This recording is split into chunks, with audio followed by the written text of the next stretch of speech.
Bonsoir tout le monde. Ce sont les fêtes de Noël, et pendant les fêtes de Noël, Et alors ne ferme pas, Et alors continue. Et autour de la table, je suis avec Gauthier. Bonjour Gauthier. Salut. Bonjour Axel. Salut. On a décidé de parler un petit peu de nos coups de cœur et de nos coups de gueule, entre guillemets, des films les plus horribles qu'on ait pu voir, que ce soit en 2003, mais aussi au cours de notre vie, mais aussi de livres et de séries. Écoutez, on va commencer tout de suite. En avant.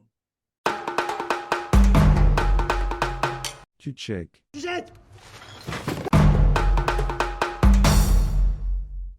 Ouais. Alors je crois que le pire, alors j'ai plus le nom, mais tout le monde verra le film. C'est ce film avec le requin géant là. En autre et trouble. Un autre et trouble, ouais. Un autre et trouble.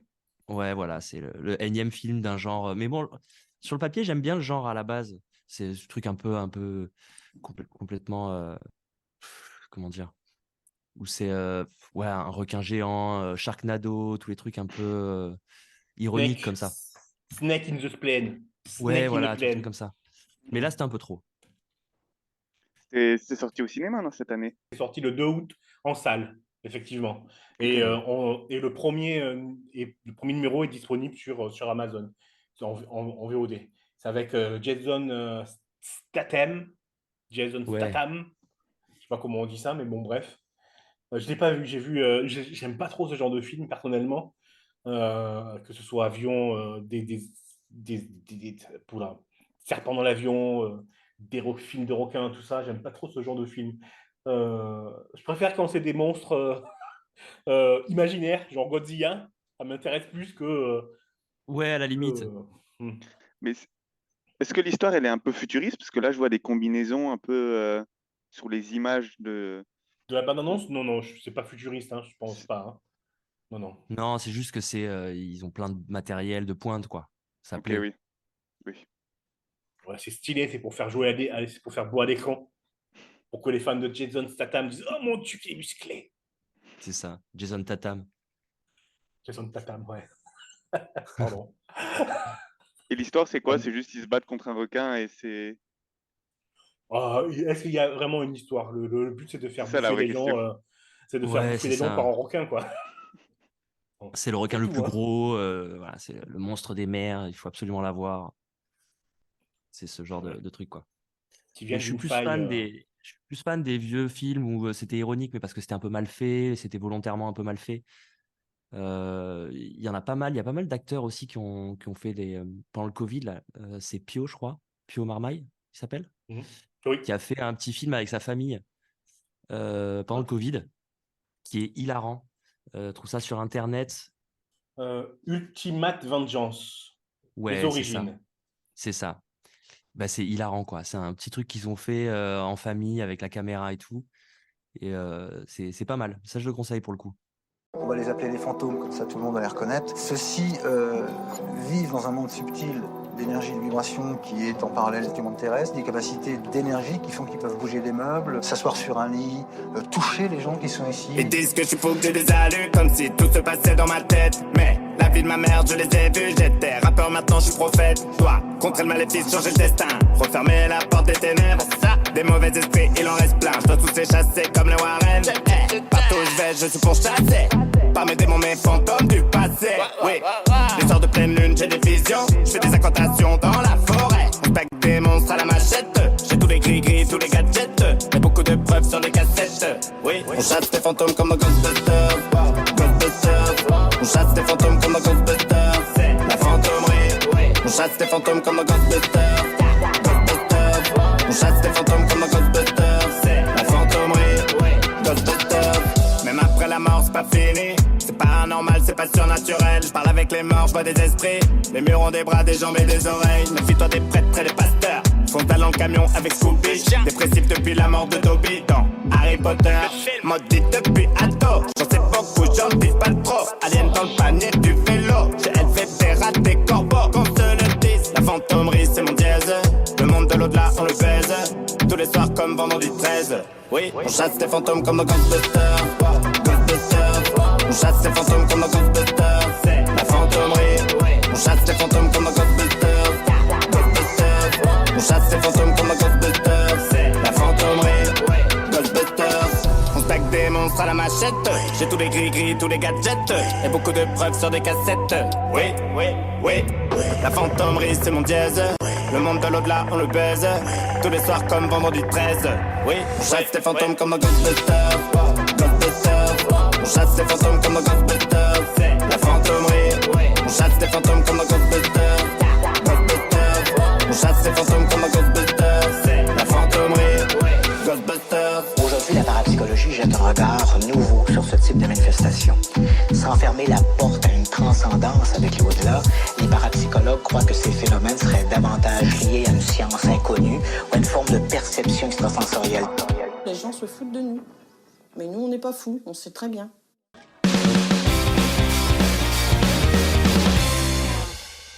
Ok, on parle d'un dessin animé qui est sorti sur Netflix qui s'appelle Nimona. Exactement, mais alors avant d'être d'un dessin animé, c'était surtout une BD. Alors ça, je ne savais pas du tout, tu me l'as appris. Je ne savais pas. Une BD de Noël, j'ai mangé le nom. Si tu l'as en tête ou si tu sais me le retrouver. Alors on va le retrouver. Est-ce que tu peux nous faire le pitch du coup? Alors le pitch, on va faire le pitch, oui, bah effectivement. Donc c'est l'histoire d'un chevalier qui s'appelle Black Alistair. Alistair Blackheart, pardon, et donc du coup qui a été mis un peu de côté suite à une machination par l'institut qu'ils appellent. Donc c'est l'organisation qui régit un peu la sécurité. Vie, la sécurité et la vie dans ce village. Et donc, du coup, lui, il décide en fait de se révolter contre eux et essayer de prouver son innocence. Et arrive à sa porte une jeune métamorphe donc, qui s'appelle Nimona et qui a le pouvoir de se changer en n'importe quel animal ou prendre l'apparence de n'importe quelle personne. Et donc, ensemble, ils vont agir pour prouver l'innocence de ce dont on accuse le héros et essayer de renverser le pouvoir. Ouais. Et c'est écrit à la base par N.D. Stevenson. Je ne sais pas ce que veulent dire les initiales N.D. Noel D. Stevenson. Parfait. Donc voilà. Qu'est-ce qu'on peut dire de l'adaptation? Moi, j'ai apprécié le dessin. Est-ce que le dessin, toi qui connais la BD, se rapproche du style de la BD ou pas du tout? Ah oui, c'est exactement le même. C'est exactement le même dessin. Enfin, ça s'en rapproche vraiment beaucoup. Tu le vois d'ailleurs hein, sur la couverture du livre, donc ça s'en rapproche beaucoup. Et au niveau de l'histoire, alors le dessin animé a pris une grosse liberté. Mais donc moi, j'ai commencé d'abord aussi hein, par voir le dessin animé sur Netflix, l'animé sur Netflix, et ça m'a donné envie d'acheter la BD. Là, alors, le dessin animé est excellent, la BD est excellente. Il y a quelques scènes en fait qui se rejoignent, mais la BD, c'est mine de rien une histoire un peu complètement différente. Ça commence pas du tout pareil, les liens entre les personnes ne sont pas du tout les mêmes, mais en fait c'est très novateur, c'est-à-dire qu'ils ont voulu retranscrire la BD en animé, mais ça aurait été une chose difficile à faire parce que la BD elle est quand même conséquente, elle fait quasiment 300 pages, et donc du coup ils ont un peu réinventé l'histoire, mais tout en gardant le fond. Ils ont changé un peu la forme, mais ils ont gardé le fond. Et j'ai trouvé ça vraiment. En fait, on a l'impression de voir deux choses complètement différentes, mais vraiment dans le même univers et avec le même style. Et moi, j'ai envie de dire déjà chapeau à Noel D. Stevenson pour l'écriture de sa BD qui a raflé de nombreux prix. Et chapeau aussi à Netflix pour l'adaptation. Et je pense que, alors là, je dis peut-être des bêtises, mais je pense que Noel D. Stevenson a participé aussi à la réécriture du script pour en faire un animé à cette hauteur-là. Ouais, alors c'est intéressant ce que tu dis du coup. Alors le fond hein, de l'animé, enfin du dessin animé du coup qui est sur Netflix, c'est l'histoire de l'acceptation de soi, des différences, la lutte pour l'égalité de droits de tout le monde. Ça se retrouve aussi dans la bande dessinée? Ça se retrouve complètement dans la bande dessinée. D'accord. Et le dessin animé, lui, est très LGBT compatible, on va dire. C'est aussi dans la bande dessinée? Non, justement, pas du tout, absolument pas. C'est-à-dire qu'il y a des tendances, en fait. Il y a des tendances. Alors, Après, j'ai été un peu influencé parce que, comme je te dis, j'ai vu le dessin animé avant de lire la BD, donc on peut le dire, hein, déjà, c'est ça qui est beau, c'est que voilà, c'est quelque chose qui se passe entre guillemets au temps des chevaliers, alors très technologique, hein, parce que c'est des chevaliers qui ont des iPhones, qui ont des barrières de sécurité vraiment high-tech, qui ont des armes laser, mais en tout cas, c'est plongé dans une idée un peu médiévale, néo-médiévale, j'ai envie de dire. Et il faut savoir que donc du coup, donc ça on le sait dès le début, hein, du dessin animé, voilà, on a un personnage principal, donc un chevalier, donc qui est le signe de la masculinité, hein, quand même, qui lui est homosexuel avec donc son petit ami qui est un autre chevalier. Ça, par exemple, ça se retrouve pas du tout dans la BD.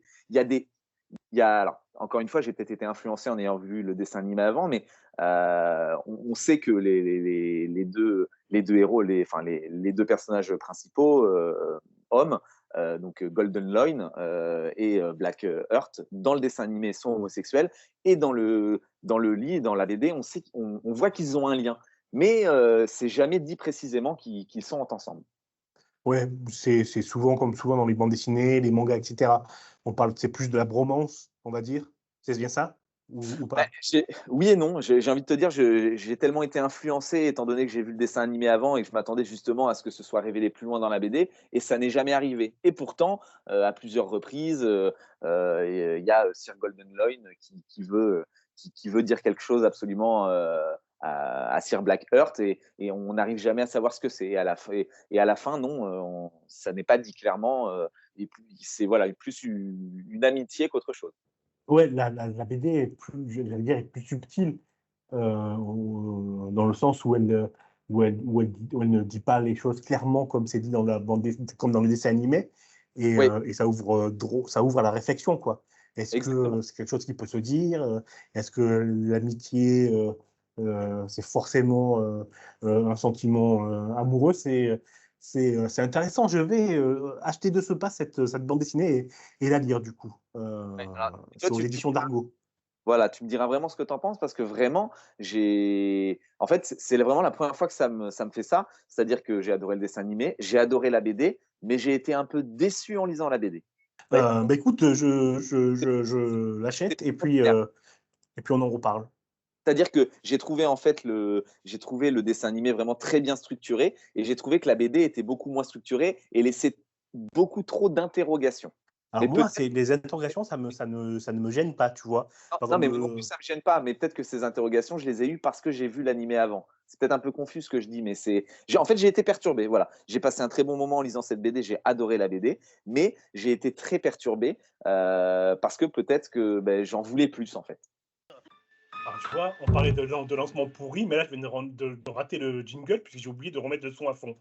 Donc, jingle. Madame, je n'écrirai rien sur ce film, c'est une merde. Ah, effectivement, un lancement qui est 10 fois, 100 fois, 1000 fois mieux. Merci, Toff. Bon, alors, écoutez bien, vous commencez à me connaître, je suis sûr, de l'autre côté de votre appareil de diffusion, de votre podcast. Voilà, cette semaine, le 2 avril plus exactement, sonne la journée mondiale de l'autisme. Et donc, pour ça, j'ai infligé à Christophe de regarder un film qui s'appelle Sam, je suis Sam, avec Sean Penn et Dakota Fanning. Écoute, Christophe, je te laisse pour l'instant culte pitcher ce film et nous dire un peu ce que tu en as pensé.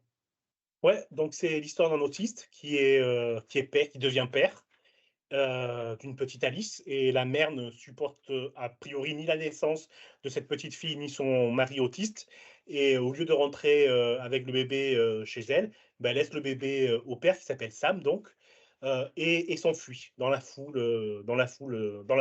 Elle s'enfuit. Sam élève un petit peu la petite pendant, je sais pas, 3-4 ans, peut-être même plus, 8-9 ans, je sais plus 7 exactement. ans, 7 ans, voilà. 7 ans.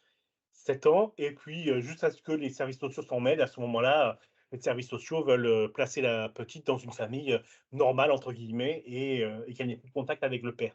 En tout cas, qu'elle ne vive plus toute seule avec le père.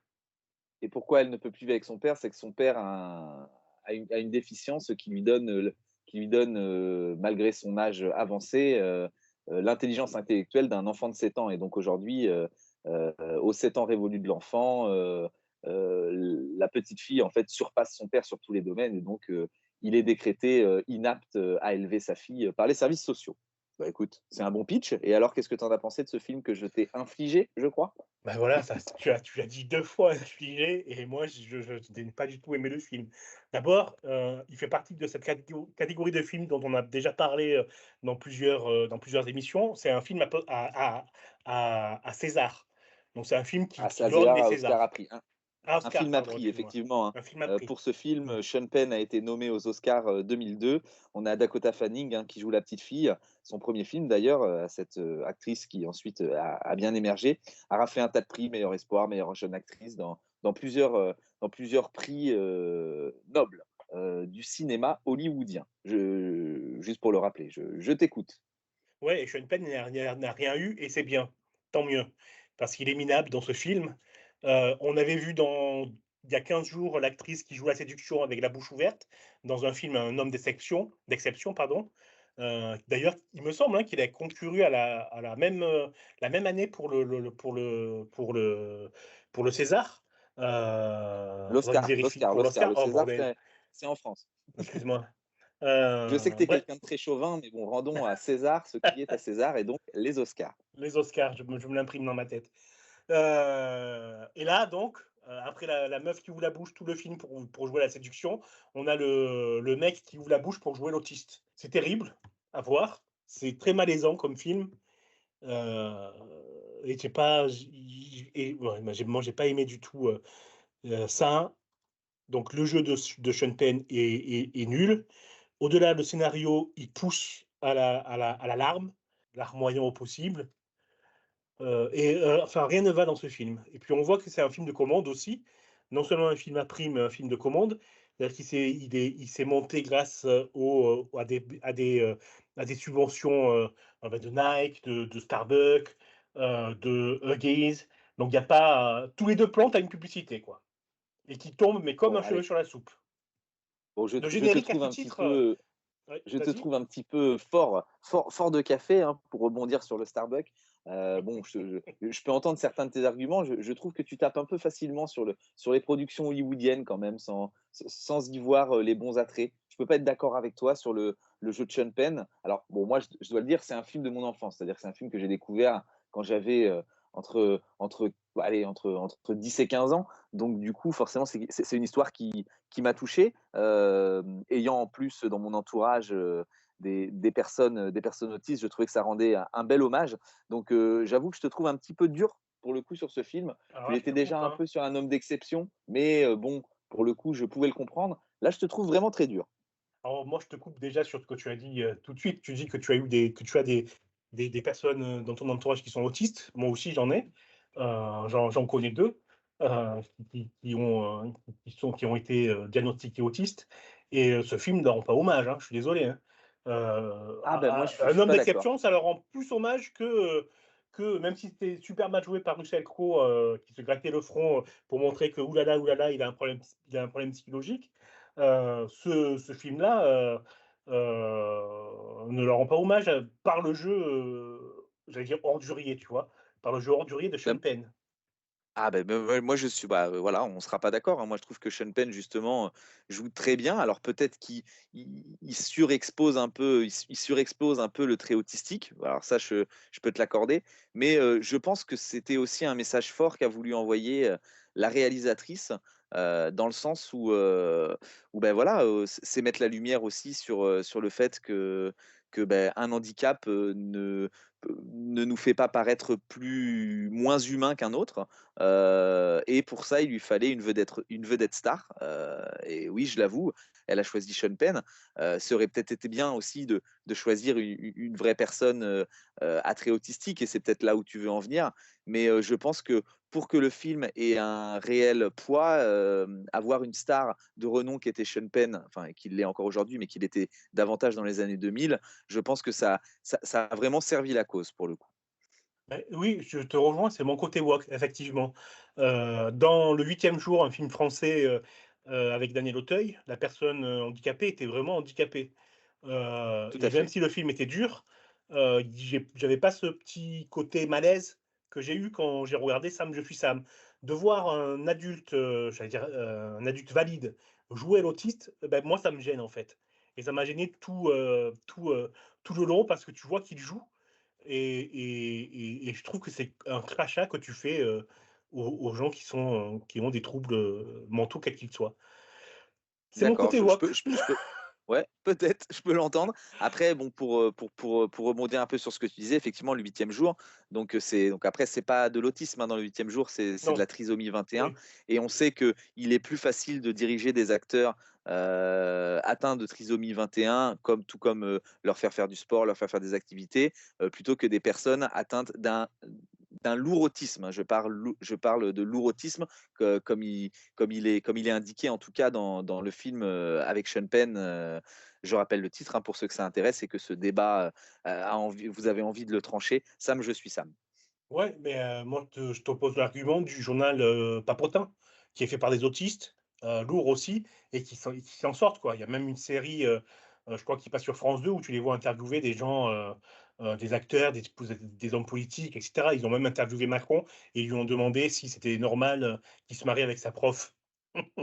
Oui, non, mais Tu vois? je Donc, comprends, mais je c'est comprends ce que possible, tu quoi. veux dire, mais il faut aussi recontextualiser. Aujourd'hui, si on faisait un film sur le même sujet qui s'appelait aussi Sam, je suis Sam, je pense qu'on offrirait le rôle à une personne avec un trouble autistique. Il faut recontextualiser. On est au début des années 2000 et c'était pas du tout dans la tendance. Alors, c'est pas avant-gardiste de ne pas le faire, et je suis d'accord avec toi, mais on peut beaucoup moins le reprocher qu'on pourrait le reprocher aujourd'hui, je pense. Alors sur ça, je te suis effectivement. Quand on sait que dans les années 80-90, dans le cinéma français, tous les rôles tous les rôles d'arabes étaient faits par des Français blancs, Oui, oui. je te rejoins sur ce contre-argument alors. Bon, bah, vous l'avez compris, en tout cas, Sam, je suis Sam, un film qui divise. Donc, les réacs n'aimeront pas, les personnes sensibles et sensées aimeront mieux. Est-ce que c'est un bon. Bah écoute, c'est la première fois que je me fais traiter de réac. Mais d'accord, je le prends. Écoute, c'est pas grave. Ah, bah, il faut un début à tout. Non, bien sûr, je plaisante, hein, on permet de se taquiner parce qu'on se connaît bien avec Chris et qu'on aime aller se chercher. Donc voilà, donc n'hésitez pas, si ça vous tente, voilà, de voir un Sean Penn dans le début des années 2000, donc jouer un rôle autiste, hein, alors qu'il ne l'est pas. Mais voilà, pour la sauvegarde de la garde justement de sa fille, n'hésitez pas à aller voir ce film, Sam, je suis Sam. Et n'hésitez pas aussi sur les réseaux à nous dire ce que vous en avez pensé en commentaire. Bien, je te propose pour détendre un peu l'atmosphère, sauf si tu as autre chose à dire, de te lancer un petit quiz, de te lancer un petit défi. Est-ce que j'ai autre chose à dire? Ben, j'ai toujours des trucs à dire. Mais c'est peut-être l'objet de ton quiz. Alors, je vais rien dire et on va voir les questions que tu poses. On verra la suite. Voilà. Et tu Vas-y, ouais, rebondiras au après. cas où. Bon, déjà, on va le dire, hein, un film à prix, et ça, je te rejoins là-dessus. Hein, on veut faire du cinéma pour aller rafler des prix et se donner un nom. Je suis d'accord avec toi. Et donc, justement, cette année-là, qui a été sacré meilleur acteur et pour quel film? Donc, je rappelle, c'était en 2002. Donc, Sean Penn a été nommé aux Oscars, mais n'a pas eu l'Oscar. C'est quelqu'un d'autre qui lui a raflé l'Oscar. Et qui était-ce et pour quel film? Alors, c'est pas Russell Crowe? Non, c'est pas Russell Crowe. Alors, c'est C'était pas pour un Denzel homme d'exception. Washington. Exactement, bien joué, très très fort. Et pour quel film? C'est pour un film qui raconte sa première journée dans un commissariat en tant que flic. Il fait équipe avec un mec, une pourriture de flic, qui ment, qui vole, qui tue, enfin qui fait n'importe quoi. Alors, Et à la fin, il se ça demande. s'appelle Training Day, tu as raison. Training Day, mais Training Day. tu inverses complètement les rôles. C'est Ethan Hawke qui fait sa première journée et c'est Denzel Washington qui joue le flic au début en apparence complètement fort et complètement à fond sur son métier et qui finalement s'avère être la pire des ordures. Ah, ben, comment j'ai fait pour confondre les deux? Je ne comprends pas. Ok, c'est noté. Mais oui, c'est bien Ethan Hawke qui joue le jeune flic et Denzel Washington, le flic qui trempe dans les cartels, les magouilles et tout ce qui s'ensuit. Donc c'est effectivement lui qui a chopé pour le film Training Day, qui fera sans doute un jour, l'affaire de l'instant culte, ça nous permettra de le regarder de nouveau. Écoute, j'ai une autre question, mais Sean Penn, par contre, 2 ans plus tard, il a décroché cet Oscar, tant mérité, cette statuette, et pour quel rôle? Alors là, c'est une colle. C'est Alors, vrai, c'est une un vraie film, colle. ouais, une vraie colle. Donc, c'est un film. T'évites de tricher, hein. Promis, je ne triche pas. Est-ce que c'est un film larmoyant? Alors, c'est un film larmoyant. Oui, c'est un film larmoyant, mais il n'est pas à la base fait pour être un film larmoyant. C'est un vrai drame, sans aucune once de comédie, qui a été réalisé par un homme qui aime beaucoup, beaucoup les Oscars. Ah, La liste de Schindler? Non, pas du tout. Ah. Ah non, ça n'a pas été C'est Spielberg? réalisé par. Non? Non, pas du tout par Spielberg. Quelqu'un qui est beaucoup plus, comment dire, sur le ton politique. C'est un homme qui Ah, s'est. oui, Oui, je vas-y. vois qui c'est. Oh bordel, il a fait le film sur les 2 hommes politiques qui s'affrontent lors d'un débat télévisé. C'est bien ça? Comment il Ah s'appelle? non, c'est pas lui. Ah, Non. zut. C'est une ancienne star de western, devenu réalisateur. Ah, bah, alors, d'accord. Alors, c'est pas Newman, c'est. Oh bordel. Ah, celui-là, je te le donnerai Oui, pas je quand l'ai, même. je l'ai. Faut le Non, trouver. je l'ai. Clint Eastwood. Clint Eastwood, exactement. Et donc, Donc, pour c'est quel un film de film? Clint Eastwood. Alors, dans quoi il a Ouais, joué? exactement. Allez, je te fais le pitch un peu. Comme ça, je Ouais, vois vas-y, si tu ouais. l'as vu. Je te fais le pitch un peu, je vois si tu l'as vu, parce que c'est vrai qu'il a décroché des Oscars, mais pas forcément très connu sur le territoire français. Donc, c'est l'histoire de 4 amis qui s'amusent lorsqu'ils ont une quinzaine d'années, et l'un d'eux se fait enlever et est retrouvé des semaines plus tard. Mystic River. Voilà, exactement, très bien. Mystic River, un très beau film de Clint Eastwood et un Sean Penn. Donc là, si tu l'as vu, si tu le connais, un Sean Penn vraiment incroyable en ancien, en ancien, en ancien caïd du quartier. Alors, je ne l'ai pas vu, mais j'ai lu le livre, Ah, qui oui. est énorme, le livre, et j'ai pas voulu. Du coup, le livre m'a tellement marqué que du coup, j'ai pas voulu voir le film. Eh ben, je te conseille de regarder ce film parce qu'il est vraiment. Il y a une pléiade d'acteurs qui sont bons, hein. C'est Kevin Bacon, grand acteur de l'époque également, et Sean Penn en tête d'affiche. Pardon. Laurence Fishburne aussi dans un rôle de policier qui se retrouve mêlé à cette histoire parce que Kevin Bacon joue son collègue policier qui était l'un des 4 enfants à l'époque et donc qui se retrouve mêlé à cette histoire de meurtre parce que j'ai pas fini de pitcher, mais des années plus tard, en fait, la fille de Sean Penn, justement, est retrouvée assassinée alors qu'elle a 18 ans. Et donc, du coup, il faut retrouver absolument le coupable les 4 amis qui se connaissaient lorsqu'ils avaient à peu près l'âge où est morte la fille de Sean Penn, en fait, se retrouvent obligés en fait de renouer des liens pour dénouer cette histoire. Ouais, moi, je conseille le livre aussi. Voilà. Bah écoute, moi, tu vois, je n'ai jamais lu le livre, mais j'ai uniquement vu le film. Et ben, je crois que je vais aller plonger dans ce livre. Alors, on échange. Tu lis le livre, tu regardes le Voilà. film. Et voilà, et ensuite on rééchange là-dessus, pareil, un film qu'on mettra très certainement soit dans un instant culte, ou alors on pourrait faire notre nouvelle émission qu'on est en train de vous préparer avec Clint Eastwood en trame de fond. Ça peut être intéressant aussi, qu'est-ce que tu en penses? Un Ah, c'est réalisateur. super, ouais. Excellente idée. Ouais. Voilà, bon bah Je suis écoute, hein, partant. c'est en discutant et en faisant ces émissions qu'on fait ça, on vous en dira plus un peu plus tard. Allez, une autre question, on passe à la suite, on essaie d'aller un peu plus vite. Dakota Fanning, donc, qui joue la petite Lucy dans le film Sam, je suis Sam, lorsqu'elle a 7 ans. Mais on voit également une autre actrice jouer la petite Lucy lorsqu'elle a 4 ans. Est-ce que tu sais qui joue Lucy lorsqu'elle est plus jeune, avant Dakota Fanning? Alors, je l'ai lu dans la liste des acteurs et des actrices en l'occurrence, mais ça m'a pas frappé. Est-ce que c'est Oh, pas bah, sa faut pas aller sœur? chercher très loin. Eh ben, C'est pas sa exactement, c'est sœur? tout à C'est fait ça. ça? C'est sa sœur, de 4 ans de moins, qui avait donc 3 ans Elle et demi ou Flaming, 4 ans à ça me l'époque. revient. C'est Elle Fanning, exactement. Elle Fanning, voilà, qui aussi a continué sa carrière un peu plus tard. Bien, t'es bon, tu es fort, bien joué. Mais je vois que tu t'es renseigné un peu sur le film, car tu sais que je vais te poser des quiz. Eh oui, j'ai regardé l'affiche. Allez, Bon, et ben alors je t'en pose une autre en essayant de cette fois réussir à te coller. Ce film permettra justement à l'excellent jeu de Dakota Fanning de rejoindre Denzel Washington, qui, rappelons-le, avait réussi à avoir l'Oscar du meilleur acteur en 2002, sur un projet 2 ans plus tard, donc en 2004. Est-ce que tu sais quel est ce projet? Non, c'est Le, une vraie colle là le- encore. voilà, le seul film qui a réuni Dakota Fanning et Denzel Washington à l'écran.